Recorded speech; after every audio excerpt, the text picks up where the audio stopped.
Hey everyone, I'm Katie, and in this video, we're going to go over our 1065 1120S business tax return job card. First thing you're going to want to do is going to click Get for Free. Then you're going to want to go to your firm templates under Jobs and open that job template. First thing you're going to see here is going to be your template name and then the job name. These do not have to be the same, so you can name them whatever you'd like. Then we have our time budget. You can go ahead and put in however much time you think you're going to need for tax returns. Then when you do your time entries, it's going to calculate against this time budget, and it will let you know if you're over budget or under budget for the time that you selected. Then you have your priority. You can choose the priority of the job from any one of these options. And then you have the description of the job. Again, this can be whatever you'd like it to be. You have your assignees, which we have set as roles. If you did not have your roles set up, you can use team members option. Under team members, you would select specific people to be assigned to the job. Then we have our start date and due date and intake and internal deadline. So these could be whatever you would like them to be. Your start date and due date would be the day the job is entered into your pipeline, and the due date would be whatever date you would like. So you can do, it is March 16th, which is going to be the tax deadline for this year, or normally would be March 15th. Or you can select a date with 2 weeks. You want this job done in 2 weeks, or any date for that matter. So you can select an absolute date, which you would select a date off the calendar, or you can select an amount of days that you want it to start or you want it to be due in. For your internal and intake and internal deadline, you can make this the date that you actually get your information from the client, which would be set on your job card once you started the job. And your internal deadline would be whichever date you would like it to be. These are going to be dates, not specific days, as in that show in the start and due dates right now. You can also set a client-facing job status if you'd like. This is going to be the first job status that the clients would see, but it would be overridden by what the pipeline has. So if you have a job status in your first stage of your pipeline, that's what they're going to see instead of the one that you would choose here. So we're going to go ahead and click Save and Exit. And now we're going to go ahead and assign a job. The first thing we're going to do is click New, Job, and here we're going to have to enter our information. So the first thing I'm going to do is select my test account.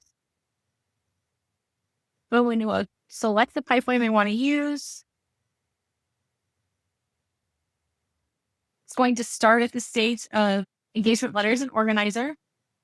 So I want to choose the job template. It's going to put the job name. It's going to show that the assignees are the roles that I've selected. If I had a time budget, it would put that here. If I selected a priority, it would enter that. You can see that I entered the start and due dates and the intake and the internal deadlines that I selected. At the bottom here, you have your description. And then if you had a client-facing job status, that would show here at the bottom. So we're going to go ahead and click Add. And this is going to show you what the first stage of your pipeline is and assign these items or automate these items. So the first thing we have is our intro email, whether we are doing an 1120 or an 1120S 1065. It would be based off of your tags that you're using.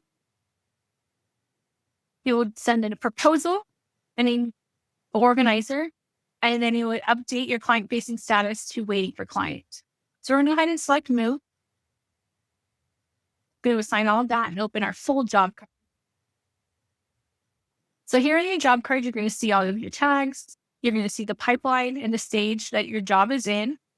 You're going to see who is assigned to the job, the start date, which is going to be today, and the due date, which is going to be 180 days from today, like we selected in our job template.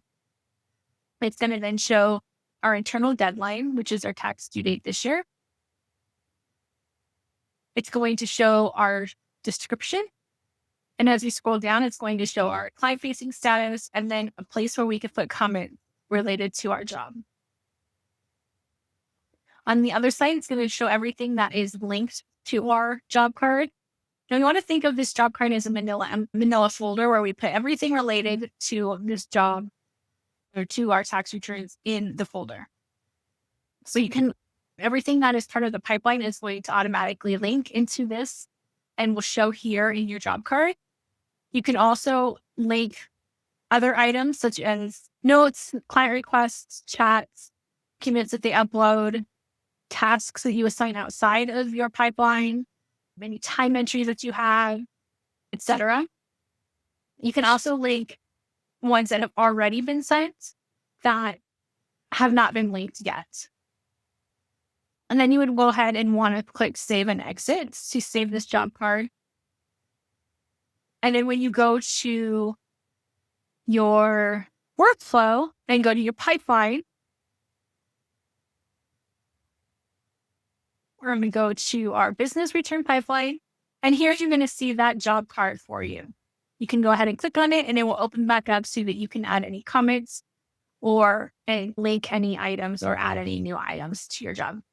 If you have any questions, please feel free to reach out to us in the community or at our success team at success@taxdome.com. Thank you and have a great day.